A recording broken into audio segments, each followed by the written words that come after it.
Now, Randy, when I told people I was going to interview, of course, the first question people ask is, how did you get into wrestling? No, is he related to the Hulkster? Can we set the record straight here on Tone In Entertainment? Let me tell you. There's two rumors going around. Okay, let's debunk the rumors. Am I related to that other Hogan?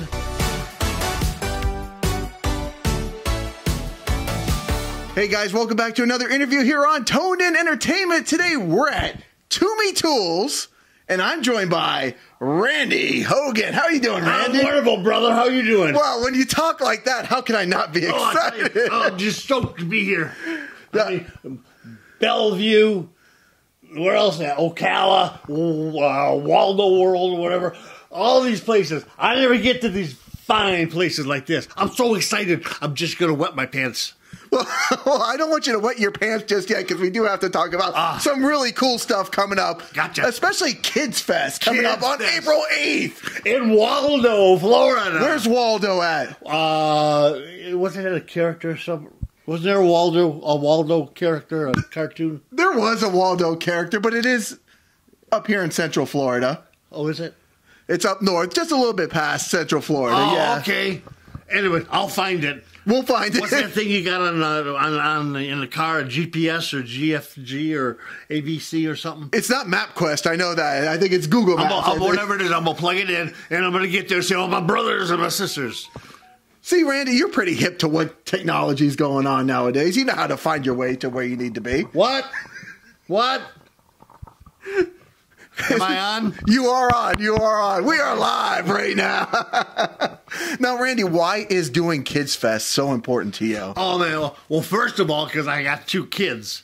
Well, they're not kids no more. But that's the good thing about KIDSFEST is it's for adults as well as the kids. I mean, they got bouncy houses. They got bounce houses. Bounce house. You want to bounce? Hell yeah. Can we bounce together? Bounce together? Oh, my God. Me and Randy Hogan can bounce together. Oh, wait a minute. I just went a little bit. Anyway, clean up over here, guys. They got food trucks. They got all kinds of rides. They got a petting zoo. Okay. I love goats. You love goats? I love goats. Are you the goat? I'm going to be. You're going to be the goat. Okay. As soon as I get rid of that other guy who copies my name. Oh, that impersonator. Yes. Oh, goodness. Yes, I tell you. Anyways, and it's just, we do so much for kids. Any chance that there's a charity or a benefit or anything else and the kids involved, we do it. Yeah, why is it so important to give back to the community? Well, first of all, the community is what makes us being Toomey Tools. Okay, this is, I think, the 14th KIDSFEST they've had. Correct. Yes. Started here in Bellevue, so I believe that the way it's growing and the way that they give back to so many charities. They've given to St. Jude's and a bunch of other ones, and now there's one. I forget the man's name. Anyways, proceeds go to that, to getting prosthetics, legs and that for soldiers, for kids, okay? And anytime there's kids tagged on there, we're there. Kane, the brother of destruction, he's going to be there too. So when guys like Kane come in, guys like Randy Hogan come in, I mean, it's got to be something special. It's legit. The money goes where it's supposed to go and where they say it goes. That's what makes Toomey Tools famous. Almost as famous as Ravishing Randy Hogan. Almost as famous as Ravishing Randy Hogan. Yeah, I believe the company's called 50 Legs, right? 50 Legs. 50 Legs. What would you do with 50 Legs? What would I do at 50 Legs? I'd probably run 25 marathons. That's good. Yeah. Because I need both legs, so I can't run 50 marathons. No, that's with that, true, right? too, yeah. Now, Randy, you're a very busy guy nowadays. I've seen you at conventions now. You're doing meet and greets. So when you're at this KIDSFEST, you are going to be doing meet and greets as well, too, yes, right? Yes. We're going to be shaking hands. We're going to be signing autographs. We're going to give away some pictures. We're going to kiss the babies. We're going to do all this stuff. It's for the kids. And the kids come up to Ravishing Randy Hogan, and we're going to have something for you. I guarantee it. Well, you're going to kiss babies. You're not running for office or anything, are you? No, that's Kane. That's Kane. Mayor Kane. Mayor Kane. Kane will be there. That's right.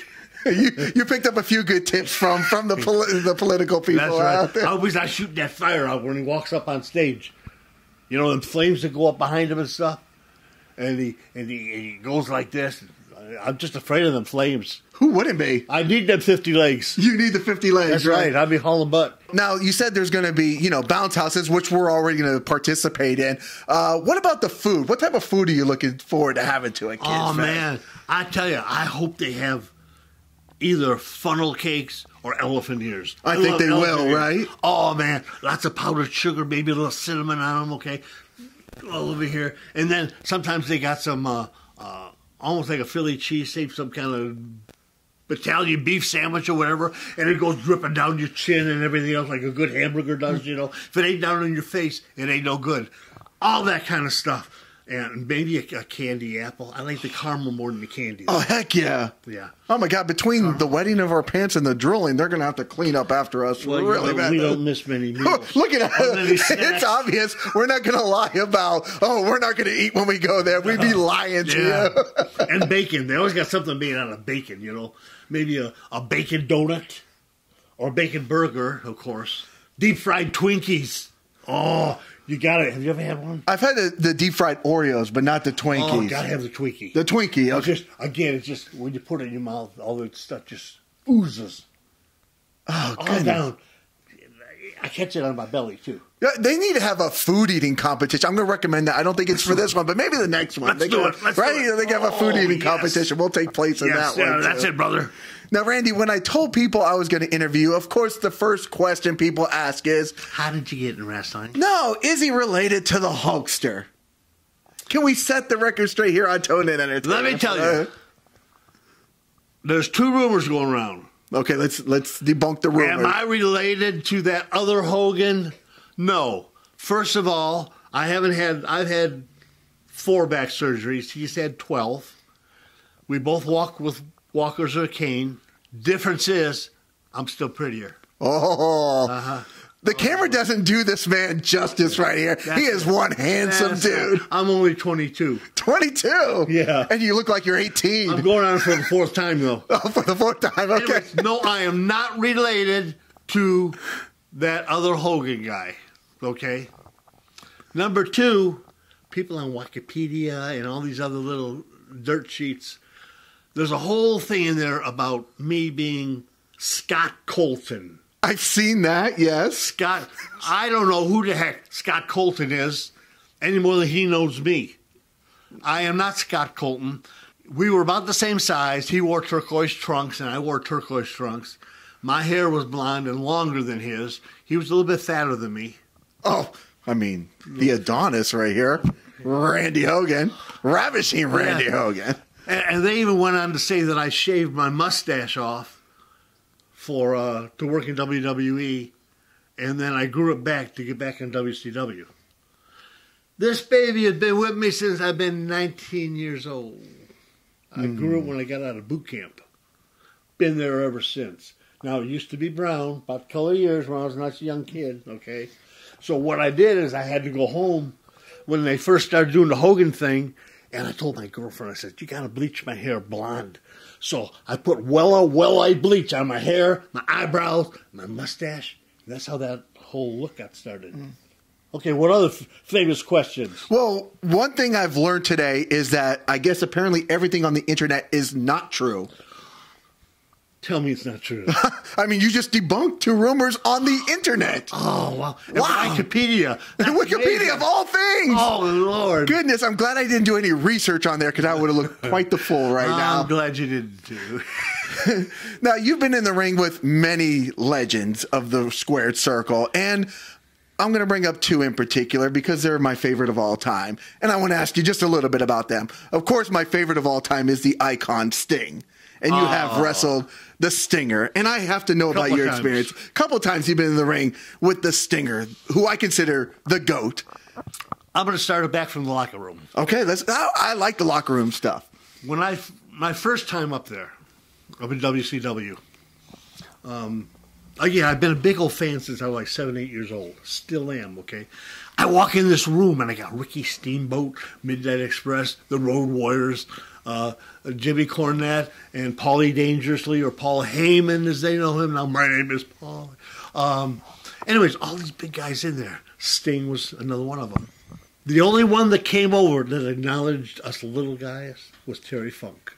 Okay. Terry Funk come right to you, stuck out his hand and said, "My name's Terry Funk. What's your name? I'm so glad to meet you. What class?" Anyways, moving on up, people like Sting and Luger, they wanted nothing to do with us. They didn't talk to us or nothing. Even the first, probably the first time, 2 times I was in the ring with them. First 2 times were tag. Sting was tagging up with Luger at the time. Okay. And yeah, hi, bye, whatever. Okay. But after the second time, first of all, Sting started calling me Randy. Acknowledged me by my real name. Got in the ring. He said, "I'm going to give you a little spot here." Well, that's unheard of. Especially guys that with the caliber of Sting. They don't give little guys. Usually you get in there, you might get to throw a punch or something, but for the most part you get squashed, okay? You do the job. That's why they call them jobbers.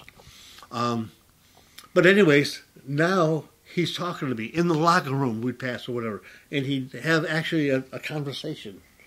So Sting was a complete learning tool from where he wanted nothing to do with you, and you earned the right to have him at least acknowledge you. That's full class. Then you got some people in there that never acknowledge you. Okay? Some of them will hurt you. Some of them, I'm not afraid to name names. You can name names. For instance, let's go through the jobber thing. First of all, you got a real job? I do have a real job. Do you go to it? I do go to it. Does the man pay you? He does pay me. Aren't you a jobber? I guess, yeah. We're all jobbers. Enhancement. Sting was a good guy. So I had to do a little bit of healing in his matches against him because I had to enhance what the company was trying to build in him. That's where enhancement. We enhanced the big guys. Carpenter. What did we do? We built them. Sometimes, like in the place of a Luger, who had about as much talent as this bottle of water here. Anyways, that was one of the other ones.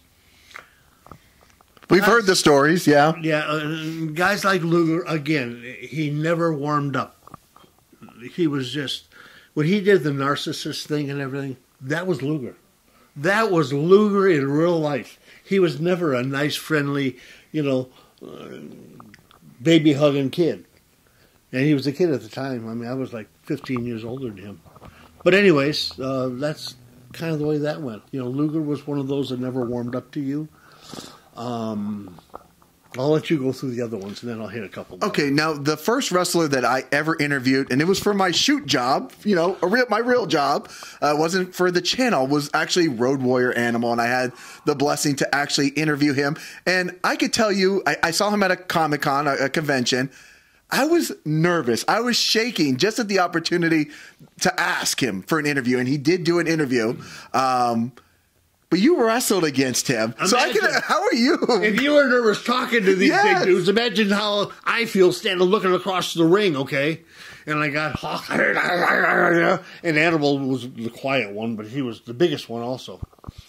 Anyways, wrestling them, again, you had to earn their, I hate to use the word respect, but you had to earn that, okay?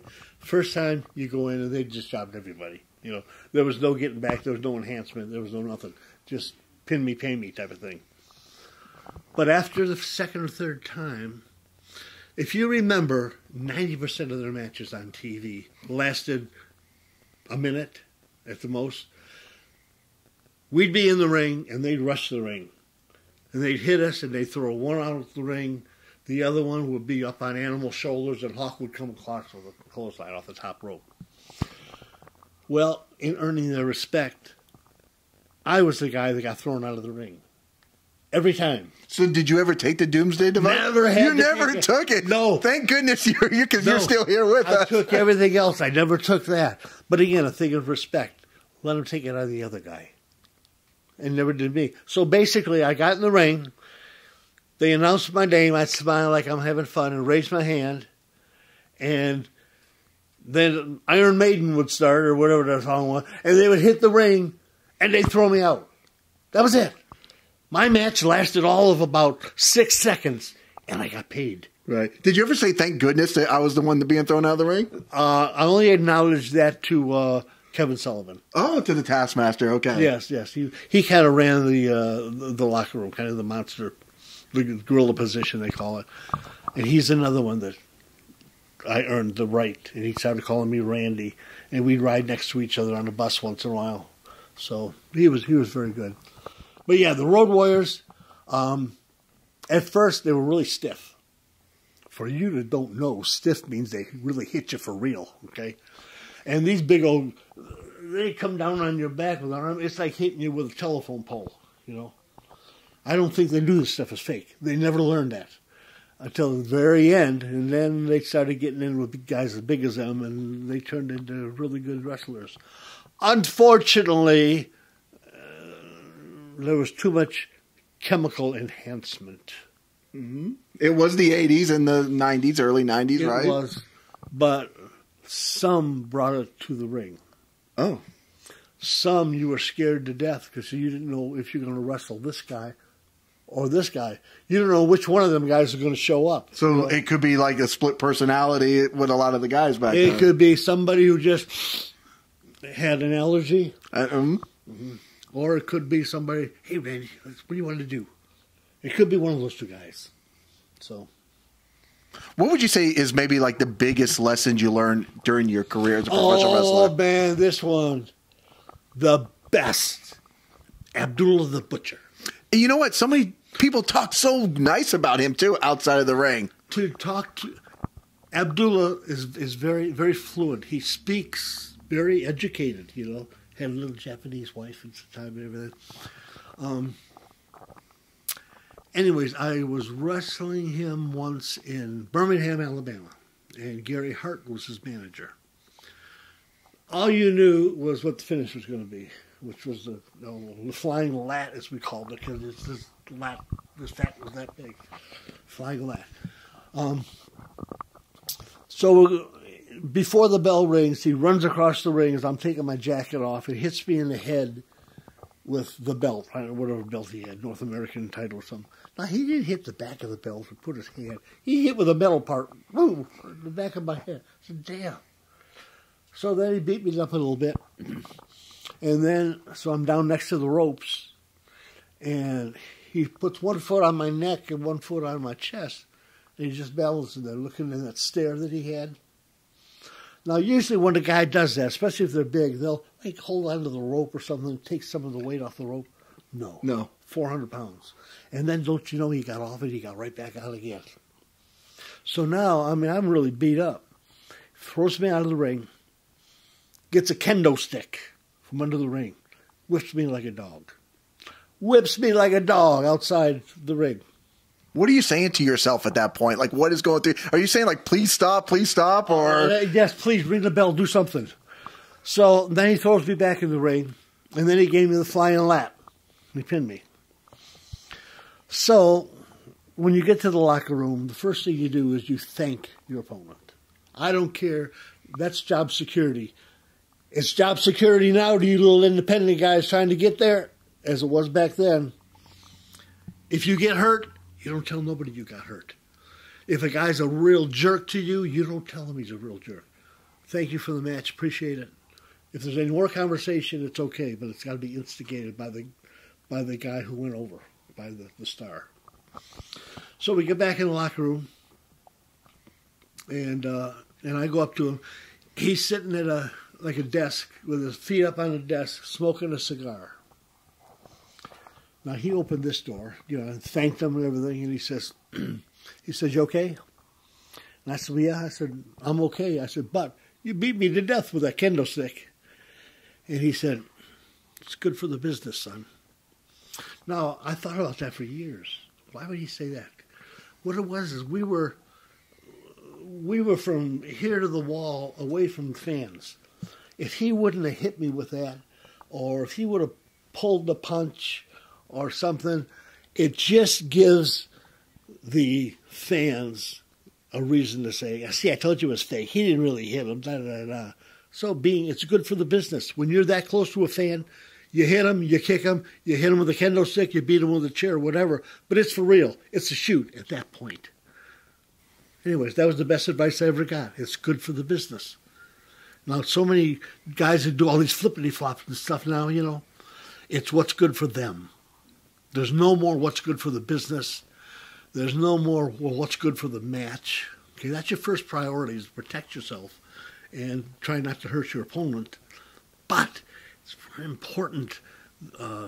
That's the difference in just a guy wrestling and a worker, okay? If you work, part of that is working the crowd. You have to get them invested either in you or in the person that you were enhanced. But it's your job.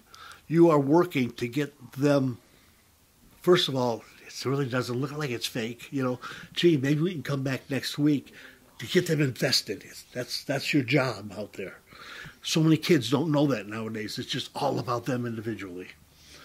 Anyways. No, it seems to be a lot of what I hear, though, nowadays. Well, you go from the old guys. Yeah. That a lot of people do go into business for themselves. What would you say? Would you say that's maybe like the biggest difference now between when you were wrestling to maybe here in 2023 is maybe people going into business for themselves more than the company? Or what would you say the biggest difference well, yeah, in professional wrestling is? That is a big difference, okay? Because back then, they would have put you in the ring with somebody who would really stretch you. Well, they would teach you a lesson. It's so different nowadays. For instance, in the old days, if somebody's going to hit you with a chair or something, they're going to bang you in the head with a chair or a 2x4 or whatever it is, okay? Nowadays, you can't do that because of that CTE. You got to hit them across the back, okay? If I'm mad at somebody and I'm going to swing at them, I'm not going to swing at their back. I'm going to hit that sucker in the head, okay? That was the old. Today, you see they always have mats around the floor. We used to wrestle on a cement floor. Sometimes in a ball field on the dirt. Didn't matter. We never had pads down there. Now somebody gets, I got hurt or I cracked my nose or whatever. Back then we didn't care. We'd stitch it up or do whatever. We're back in the ring the next day. You guys were real men. Real men. Right? Real men. And, you know, now they got everybody's built. Everybody's a pretty boy. Back then, and even before then, when I was coming up with Dick the Bruiser and the Crusher, big old barrel-chested, smoking cigars in the bar, you know, you'd be afraid of them. Right now, do you think if I walk in a bar and I sit at the bar and I'm next to one side is Orange Cassidy and Darby Allin or whatever his name is on the other side, do you think I'm going to think they're wrestlers? Or I'm going to be afraid? Or I'm going to get behind them if a barroom brawl comes up? No, man, I want the Dick the Bruiser types. Where's Bruiser Brody at, right? Well, no, you got like Otis. Otis is that same way, and they just brought that guy back. They fired him from NXT, and he's just coming back, but he's the same big mode like that. Braun Strowman was big, but now he's muscled up too. So back then, wrestlers looked like wrestlers. They acted like wrestlers, okay? One of the biggest things about Ric Flair was always Ric Flair. Not Ric Flair. Ric Flair was always Ric Flair. He goes in a bar, he's buying a whole bar of drink. He may be in bankruptcy 9 or 10 times. Ric Flair was Ric Flair. Woo! And he's still there. And his daughter is a knockoff. I think she's still tighter on the money. But she's got the same kind of persona, Charlotte does, as he had. And if she just keeps herself clean and that, God, she's going to go a long way. She'll be doing like Moolah over for different reasons. Mm. No, you say Ric Flair. It's funny, when I was in college, I went up to Gainesville for Gator Growl, and of course, Ric Flair's a big UF guy. Yep. And he was at a bar where I was at. I remember walking into the bar, and Ric Flair was in there, and like you could hear the woos down the street. Unfortunately, I don't think he bought me a drink that night, so I can say I didn't contribute to his bankruptcy, but I think he was in there having a lot of fun that night. He did have a lot of fun. Always had fun. And if you were with him or even near him, you had fun too. You couldn't help it, you know. I mean, this is Ric Flair, and Ric Flair is being Ric Flair, you know. And I know who this guy is, and he's a wrestler. He's got a nice long bleached blonde hair. He looks like a wrestler. He acts like a wrestler. He's so popular on TV that even if you don't like wrestling, you know Ric Flair, just like you know that other Hogan imposter guy. Everybody knows him. I saw him in Mr. Nanny or something like that, right? That's his true self. He walks around the house like that. His little tutu. Right. Yeah. He played Santa Claus or something in the movie, right? Yeah. He's been about everything, yes. But anyways, wrestlers back in the day were wrestlers. You knew they were wrestlers. They acted like wrestlers. If a fight broke out, they were right in the middle of it, okay? Now, they're the first ones out the door. Now let's talk a little bit about, Kids Fest coming up on April 8th. Oh, Knockout Entertainment. Can't wait. Right. It's going to be so exciting. I'm told that even the Easter Bunny is going to be there for pictures on that day. And an Easter egg hunt, I understand. Okay, so I have to bring a basket for eggs, bring my appetite for food, and then digest it so we can go on the bounce house after that, and bring some extra cash for meet and greets as well. And don't forget the guy who's bringing us in, that Nick guy from Knockout Entertainment, okay? We might have to stretch him. So I'm going to bring some foreign objects just in case. Okay. I'm glad I'm getting the heads up because I have a camera case with just a little extra room. Maybe I'll... Thanks for the heads up, Randy. I knew you were a good guy. Yes. We got to take care of the bad guys, okay? Because I'm not sure what side Kane's going to be on. Oh. Kane flip-flops. He's always one side of the fence or the other. But he's such a big monster. And I don't know if he's going to be in monster mode or if he's going to be in nice guy mode. So I'm not going to get too close to him. I think he's going to be in nice guy mode that day, but you're right. You always want to play it safe. That's right. He was a wonderful talent. What I don't understand is guys like that. Now he's big. He's in shape. He's got a shoot job. But why did he get out of wrestling? These guys that are still in shape and can go, the Ricky Steamboats, okay? You got guys that are still in it like Mike Jackson and the Rock and Roll Express. They're still going out there on a final tour for the last 30 years and stuff. But I just don't understand why they get out of it. Now, these guys are making millions of dollars. And they take a job where they're making maybe 60 or 70 or whatever. I don't get it. Well, Randy, it's been just a wonderful time talking with you, and I know we have other interviews lined up here today. Wait a minute. Who's that telling us to get off here? It's the guy that we're going to bring foreign objects for the next show, right? He just earned the right to get his butt whipped at the Kids Fest. That's for sure. I'm going to be there. You're going to be there. He's going to be there.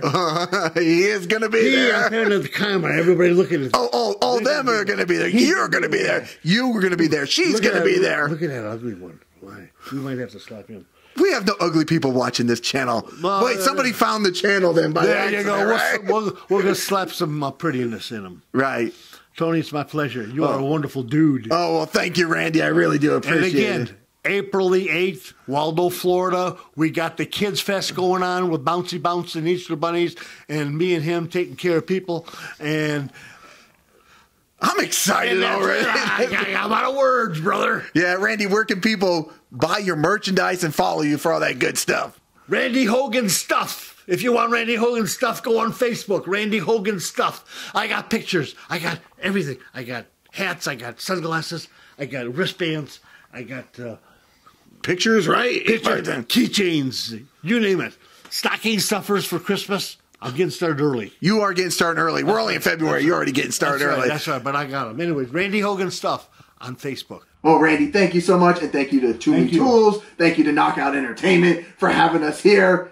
April 8th, Kids Fest, Waldo, Florida. Be there. If you guys want more information, guys, go down to the description of this video. We'll have all the information for Kids Fest, for Randy Hogan that you need.